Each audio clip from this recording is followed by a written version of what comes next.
So this might be the most important chart in crypto right now. If you weren't aware, gold and Bitcoin have been inversely correlated for the past couple years or so. This chart is a few months behind, but I'll show you an updated one. But yeah, basically you can see anytime Bitcoin tends to go up is a period where gold tends to go sideways. And whenever gold tends to go up, that's a period where Bitcoin tends to go sideways or down. And we can see this inverse pattern forming since 2024. If we go back in time, it is a pretty similar story. And why it's so important is that gold just had a massive crash, one of the biggest crashes basically since November. And I mean, Bitcoin hasn't really done much in this entire upwards period while gold has been going up. So this crash right here is so big that it has many people thinking that the trend for gold may be changing, and this may be the first crash similar to something, you know, we saw here, where gold could finally start trending down and we could get a crypto bull market again. So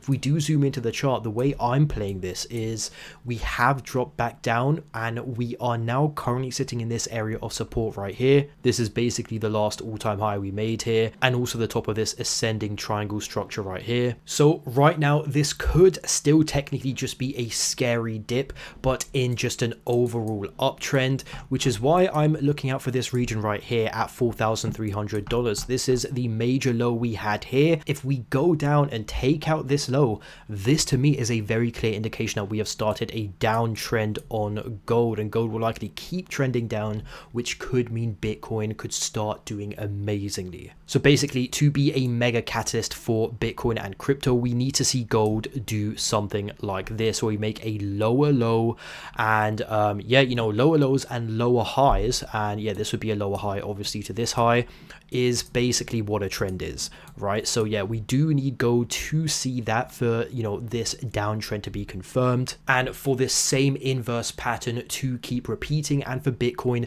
to start going up. Now, another thing that does make me pretty bullish on Bitcoin is the S&P 500. So just a quick update for it. The S&P 500 broke up to new all-time highs, and we came back down and are now consolidating on this area of support right here. So this to me seems like a pretty solid area for us to lift off and carry on grinding up. And once again, if you guys aren't aware, the S&P 500 and Bitcoin are insanely correlated. There can be some lag, there can be some delay, but generally speaking, when the S&P 500 does well, Bitcoin does well. So this looks very good to me. Now, before I update you on the Bitcoin chart, if you haven't already, check out the links to exchanges I have down below. I've added some massive bonuses to them that you can claim just by signing up using the link.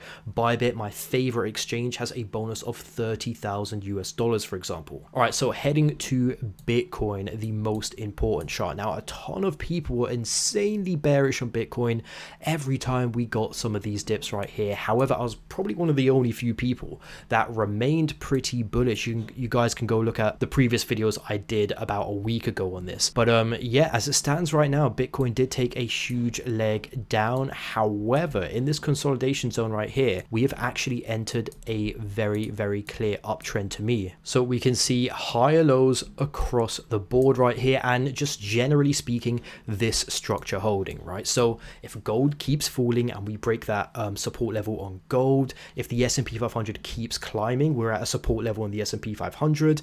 Yeah, this to me looks like it does want to eventually solve and break to the upside. That's my analysis on Bitcoin. Thank you guys for watching. Once again, check out the links I have in the description down below. I'll see you soon.